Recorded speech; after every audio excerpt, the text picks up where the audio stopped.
Welcome everyone, I'm Rony Jerez, joined by Ben Harris. We are here at the Prudential Center as the Pirates hosted the St. John Red Storm, and the Pirates came up on top 81-65, and this was a great win for the Pirates. Fantastic win for the Pirates.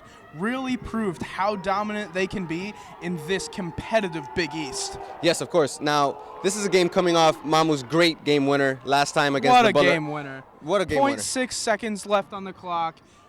Just had the rock rocking. Oh, yes, he did. So coming off that game, the Pirates, they had a great opening half. So what went well for the Pirates in the first half? In the first half, it's the Sandro story once again. Sandro Mamukelashvili came out of the gates playing fantastic transition offense, as well as being able to pick up 2 steals and 10 points in the first half. Just a dominant first half for Mamu. This is a great, the St. John's team is a great steals team, steals leaders, and they have LJ Figueroa leading the Big East in steals. But how are the Pirates able to move the ball around so efficiently the way they did in the first half?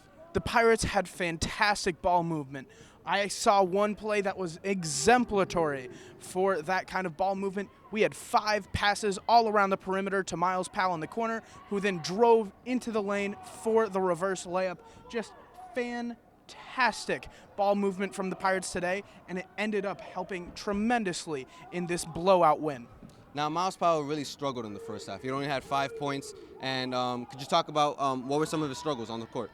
Powell just wasn't able to get it going shooting-wise. He finished the game with very poor shooting numbers from three-point land. 2 for 11. Right. Just not the Myles Powell you want to see from deep. But Kevin Willard actually said something post-game that may have something to do with Myles' shooting struggles. This is what he had to say. I have my theory on why his shot. I think the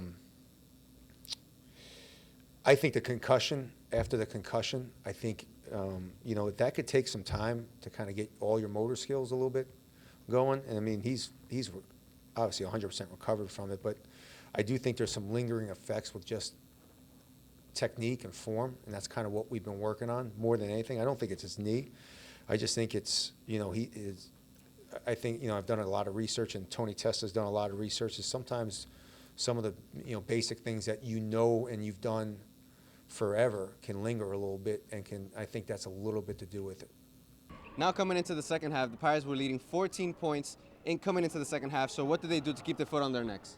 Really, they got contributions from all of their starters. The Pirates had fantastic offensive production from Romero Gill, who had 3 exciting alley-oop finishes in the second half alone that had the Rock going crazy. Fans were on their feet, excited to see Romero Gill in action, as well as Myles Powell finally got something going in the second half and turned it up enough to lead the Pirates in scoring. He turned it up, and he's going to be one of the senior nights presented in the senior night on Wednesday, going against Nova. So how big is that game for this Big East standings, being it's so close?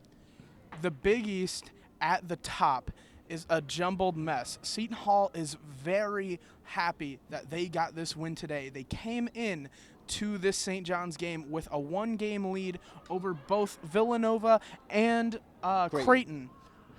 So this upcoming Villanova game is going to be huge. Honestly, their next and final 3 games are going to be huge against Marquette, Villanova, and Creighton on the road in Omaha.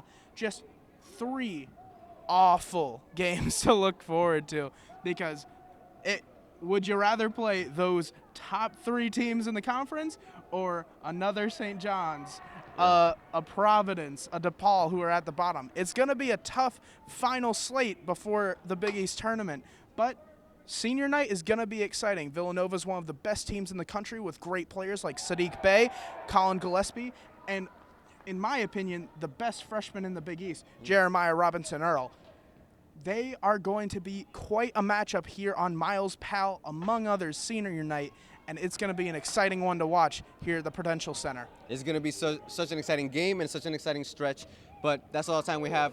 For Ben Harris, Rony Jerez, and everyone else here at PTV, keep it locked. We'll see you soon.